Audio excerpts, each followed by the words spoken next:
បាទសួស្តីបងប្អូនទាំងអស់គ្នាថ្ងៃនេះខ្ញុំចេញវីដេអូមួយទៀតទៅនឹងការត្រាំស្រូវធ្វើម៉េចឲ្យអត់ធំក្លិនហើយដុះលឿនហើយមន់ស៊ីទៅសុខភាពល្អអូខេតាមដានទាំងអស់គ្នាទី1គឺយើងត្រាំស្រូវឲ្យបាន2យប់ចាំយើងលាងចាក់ចេញណាអញ្ចឹងបងប្អូនត្រាំស្រូវធ្វើម៉េចឲ្យបាន2យប់សិនមកបន្តមកទៀតបងប្អូនត្រូវតែលាងស្រូវហ្នឹងបើសិនជាបងប្អូនពេលត្រាំបងប្អូនលាងក៏បានត្រាំហើយចាំលាងក៏បានដូចគ្នាណាបងប្អូនបន្តមកទៀតបងប្អូនលាង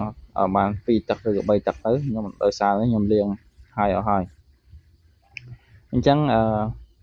ពេលដែលយើងលាងសារហ្នឹងគឺលាងចាក់ចេញណាបាន2យប់ហើយយើងចាក់វាចេញទៅក្នុងបេក្រូថ្មីមួយទៀតដើម្បីត្រាំកុំឲ្យវាធំក្លិនអូខេអញ្ចឹងបងប្អូនលាងវាបានច្រើនទឹកទៅឬក៏បងប្អូនលាងវាហើយចាំយើងត្រាំក៏បានដែរដូចគ្នាណាប៉ុន្តែខ្ញុំភាគច្រើនគឺខ្ញុំលាងមកទឹក2ទឹកហើយបានខ្ញុំត្រាំតមកទៀតពេលដែលយើងចាក់ចេញគឺលាងមកទឹកទៀតទៅបានហើយអញ្ចឹងធ្វើឲ្យស្រូវរបស់យើងវាសន្តិស្រូវហ្នឹងវាចេញអស់អញ្ចឹងនៅសាច់ស្រូវដែលដុះអញ្ចឹងយើងបដោះទៅវាអត់សូវខាតខប់ណាដោយសារតែយើងធ្វើអញ្ចឹងទៅវាល្អជាងយើងអត់លាងអីទាំងអស់យើងចាក់ទៅវាសន្តិច្រើនដុះភាគតិចអញ្ចឹងយើងដែលយើងធ្វើបែបហ្នឹងគឺវាល្អអូខេអញ្ចឹងបងប្អូនធ្វើតាមលំដាប់មួយទៅហើយមន់ខ្ញុំនេះគឺស៊ីតែបែបហ្នឹងទេតាមបែបធម្មជាតិអញ្ចឹងហើយមន់នេះគឺមន់ពូជណាអត់ម៉េះមន់ខ្សែទេពីមុនខ្ញុំចេញវីដេអូពីមុនស្មន់ខ្សែទាំងអស់ឥឡូវខ្ញុំឈប់ចិញ្ចឹមហើយផ្ដាច់ពូជឲ្យមន់ខ្សែខ្ញុំចិញ្ចឹមតែមន់ពូជទេអញ្ចឹងមន់ពូជនេះគឺមេបាខ្ញុំនាំចូលពីស្រុកក្រៅមកហើយខ្ញុំបង្កាត់ដើម្បីយកឲ្យបងប្អូនគាត់លេងទៅកក់ក្រៅអញ្ចឹងណាតទៅទៀតយើងចោះគូតវាបាន4ប្រឡោះទៅឬក៏5ប្រឡោះទៅហើយយើងចាក់ស្រូវហ្នឹងចូលដើម្បីត្រាំវាកុំឲ្យវាធំក្លិនកាលណាអត់មានទឹកទេស្រូវអត់ធំក្លិនទេស្រូវអត់ធំក្លិនទេហើយដុះលឿនហើយវាហប់ល្អយើងគោបទៅវាហប់ល្អហើយស្រូវប្រឡូកលឿនតែមួយយប់អីវាប្រឡូកចេញមកមាន់យើងស៊ីទៅវាល្អសុខភាពសម្រាប់មាន់កីឡាគឺល្អមែនតើណាយើងមិនបាច់ចាំប្រើចំណីបេក៏បានដែរប៉ុន្តែបងប្អូនថាប្រើចំណីបេលេក៏ប្រើទៅអត់បញ្ហាអត់ខុសទេណាដោយសារតែនេះខ្ញុំឲ្យស៊ីអញ្ចឹងទៅដោយសារតែមន់យើងនៅតូចដល់ពេលមន់យើងចូលស៊ុំគឺយើងរបៀបថែនេះផ្សេងទៀតណានេះសម្រាប់មន់កូនមន់ពីអាយុ1ខែកន្លះរហូតដល់អាយុ4ខែកន្លះហ្នឹងគឺខ្ញុំឲ្យស៊ីបែបហ្នឹង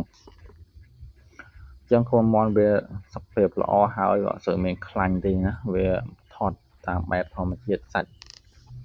ណែនល្អដល់ពេលដែលយើងចូលក្នុងតុងដែលយើងថែទៅគឺយើងពេញដៃហ្មងលឿនចូលដៃលឿនណាចូលដៃលឿនអញ្ចឹង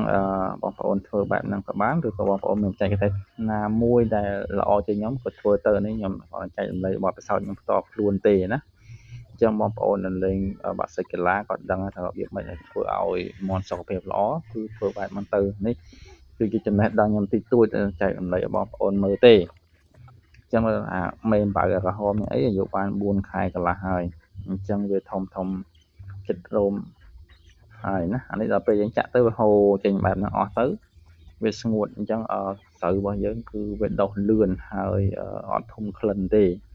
ខ្ញុំមកធ្វើបែបហ្នឹងដើម្បីឲ្យមន់យើងវាស៊ីទៅសុខភាពល្អហើយប្រឡូកកុំវែងពេកណាតិចនេះ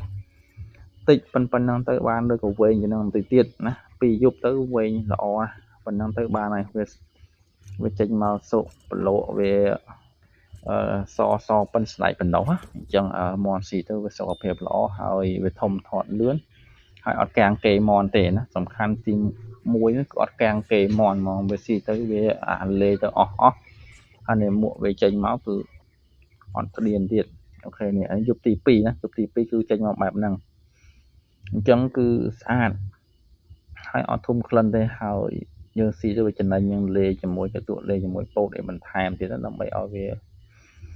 ប្រូតអ៊ីនវាកាន់តែកើនឡើងណាយើងស៊ីមិនបាច់ចាំលេចំណីផ្សារក៏បានដែរហើយយើងស៊ីចំណីលក្ខណៈចំណីបែបធម្មជាតិគឺយើងស៊ីបែបហ្នឹងសម្រាប់កីឡាមន់កីឡាគឺស៊ីប្រភេទនេះគឺល្អមែនតើសម្រាប់សុខភាពរបស់វា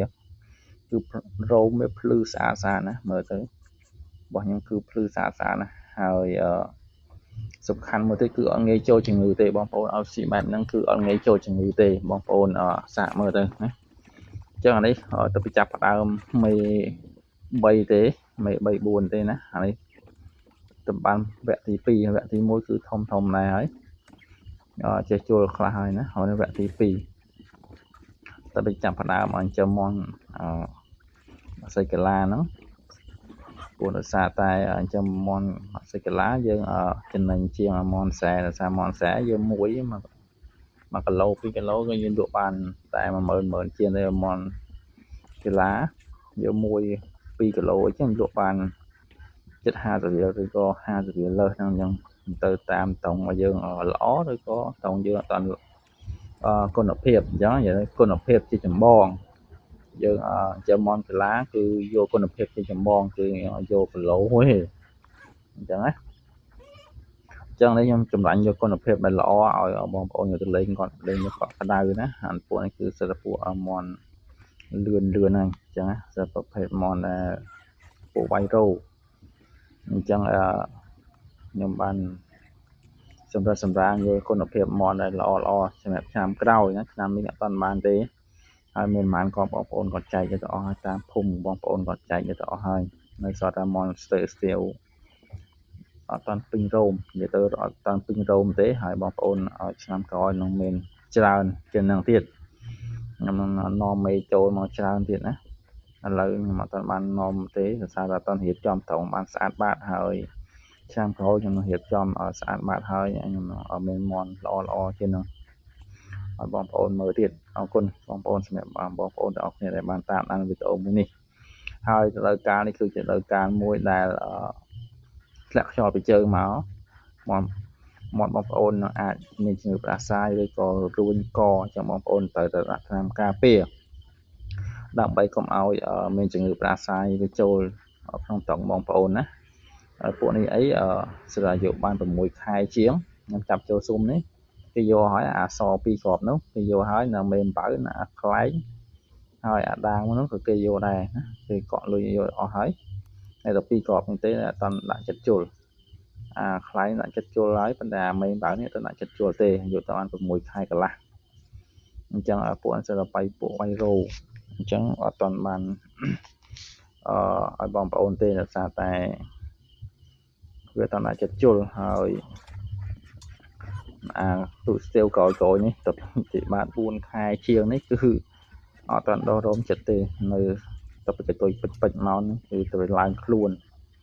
អញ្ចឹងអរគុណច្រើនបងប្អូនទាំងអស់គ្នាដែលបានតាមដានវីដេអូមួយពីដើមដល់ចប់ខ្ញុំនឹងចេញវីដេអូថ្មីបន្តទៀតអរគុណច្រើនបាយបាយជួបគ្នាវីដេអូក្រោយ